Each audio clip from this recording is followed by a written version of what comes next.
Tu sais ce qu'on t'a vendu depuis des années? Travaille sur ta confiance en toi. Un jour, tu seras prêt. Un jour, tu seras fort. Un jour, tu n'auras plus peur.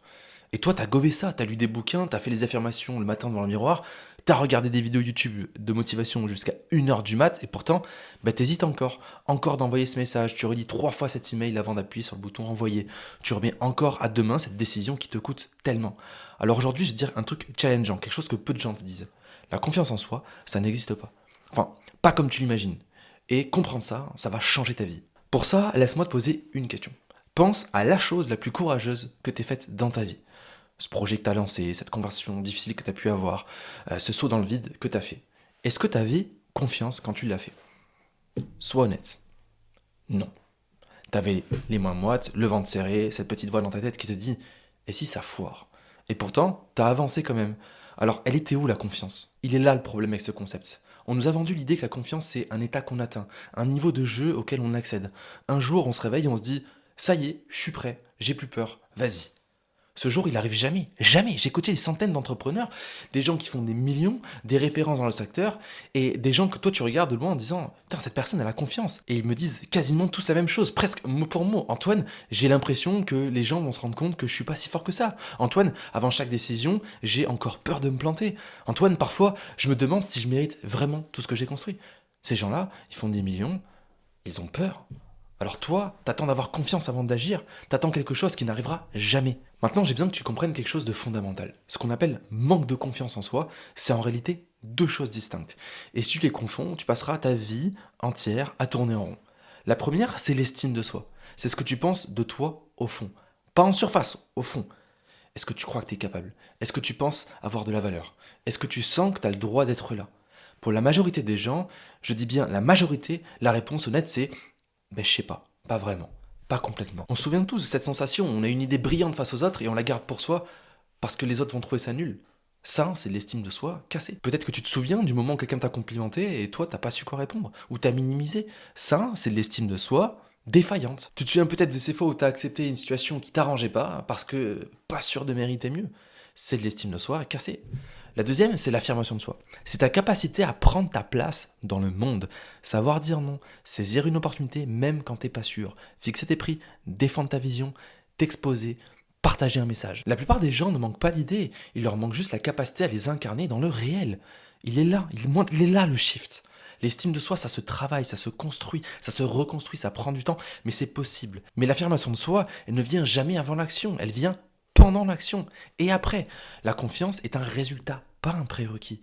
Tu n'obtiens pas la confiance pour agir, tu obtiens la confiance en agissant. Répète-toi ça. La confiance est un résultat, pas un prérequis. Bon alors c'est bien beau, mais on fait comment concrètement? Je vais te donner trois choses seulement. La première, c'est arrête de combattre la peur. Apprends à jouer avec elle, à danser avec elle. Moi j'ai une croyance que je me dis tout le temps, c'est je suis pas capable. Pendant des années j'ai essayé de la combattre, je me disais mais si t'es capable, vas-y fonce. Et elle revenait, plus forte, avec des preuves. Le truc que j'ai compris c'est que ce contre quoi tu luttes te contrôle. Maintenant, quand elle arrive, je fais autrement, je me dis ok, je suis pas capable. Et alors? Je m'arrête, j'analyse.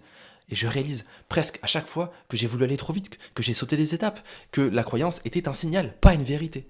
Ta peur, c'est pas ton ennemi, c'est ton GPS. Quand t'as peur d'envoyer ce message, c'est que ce message compte. Quand t'as peur de fixer ce prix, c'est que tu sais que tu vaux ça. Quand t'as peur de te montrer, c'est que ce que t'as à dire mérite d'être entendu. La peur pointe toujours vers ce qui compte vraiment. Ceux qui semblent avoir confiance en soi, ils ont pas moins peur que toi. Ils ont juste appris à avancer avec. Deuxième chose, l'estime de soi ne se déclare pas, elle se prouve. Je vais te dire quelque chose de dur. Tu peux te répéter je m'aime 1000 fois dans ton miroir. Si derrière tu t'abandonnes à la première difficulté, si tu restes dans des situations qui te rapetissent en permanence, si tu n'honores pas tes propres engagements, ton cerveau, il y croit pas. Parce que l'estime de soi, au fond, c'est la relation que tu as avec toi-même. Et comme toute relation, elle se construit par des actes. Chaque fois que tu fais ce que tu as dit que tu ferais, même quand t'as pas envie, tu déposes une brique. Chaque fois que tu te respectes assez pour dire non à ce qui te correspond pas, tu déposes une brique. Chaque fois que tu traverses une peur et que tu constates que tu es encore debout de l'autre côté, tu déposes une brique. L'estime se construit dans des micro-décisions quotidiennes, pas dans les grandes révélations, dans des petits actes répétés. Troisième chose, redéfinis ce que t'attends, être prêt. T'attends d'être prêt. Laisse-moi te dire quand est-ce que tu seras prêt. Jamais. Il n'y a pas de moment parfait, pas de condition idéale, pas de signal du cosmos qui te dit là c'est bon, vas-y. Les conditions parfaites n'ont jamais existé et n'existeront jamais. En juillet dernier, j'ai fait un demi-Ironman en sortant de 15 jours de maladie, fièvre, gorge explosée, corps à 60%.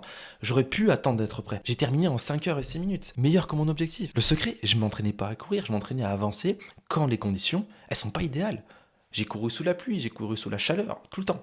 Parce que c'est ça la vraie compétence d'un entrepreneur. Pas agir quand t'es en forme, agir quand t'es pas prêt. Surtout quand t'es pas prêt. Je vais te parler de Margot. Quand elle est venue me voir, son business tournait, mais elle était éteinte. Une crise d'identité profonde. Des mécanismes de sabotage inconscient qu'elle ne voyait même plus elle-même. Un système de valeurs à reconstruire à zéro. Et elle m'a dit, tu m'as permis de me reconstruire. On n'a pas travaillé sur sa stratégie, on a travaillé sur qui elle était vraiment, sur ses valeurs, sur ses blessures, sur ce qu'elle refusait de regarder. Aujourd'hui, son business, il a explosé. Pas parce qu'on a appris une technique de vente ou une stratégie de je sais pas quoi, parce qu'elle a arrêté de jouer un rôle. Et il y a eu Sylvain, ce formateur brillant, qui m'a dit quelque chose qui m'a un champ retourné. J'ai la sensation que c'est la première fois que je vis vraiment. Financièrement, il n'est pas encore explosé, mais il avait retrouvé quelque chose de beaucoup plus précieux, la certitude qu'il avait le droit d'être là. Et c'est ça qui change tout. Pas la méthode, pas la stratégie, l'identité. En 9 ans de coaching, j'ai vu une chose se confirmer sans exception. Les entrepreneurs qui explosent leurs résultats ne sont pas ceux qui ont appris les meilleures techniques, ce sont ceux qui ont eu le courage de devenir eux-mêmes. Alors, laisse-moi te dire ce qui va se passer si tu continues à attendre d'avoir confiance. Dans 1 an, tu seras au même endroit, avec les mêmes peurs, les mêmes hésitations, les mêmes regrets. Et dans 5 ans, tu regarderas les autres qui ont avancé en te disant « j'aurais dû ». Ou alors, tu décides aujourd'hui que la confiance n'est pas un prérequis, que c'est une construction. T'avances avec ce que t'as, imparfait, incomplet, incertain. Et à chaque pas, tu construis quelque chose que personne ne peut te prendre. Une connaissance de toi-même, une preuve que tu es capable, une fondation solide. Regarde ta vie honnêtement. Les moments dont tu es le plus fier. Ceux qui t'ont fait le plus grandir, ceux que tu racontes avec le plus d'émotion aujourd'hui. T'avais confiance en toi à ce moment-là? Non. T'avais peur et t'as quand même avancé.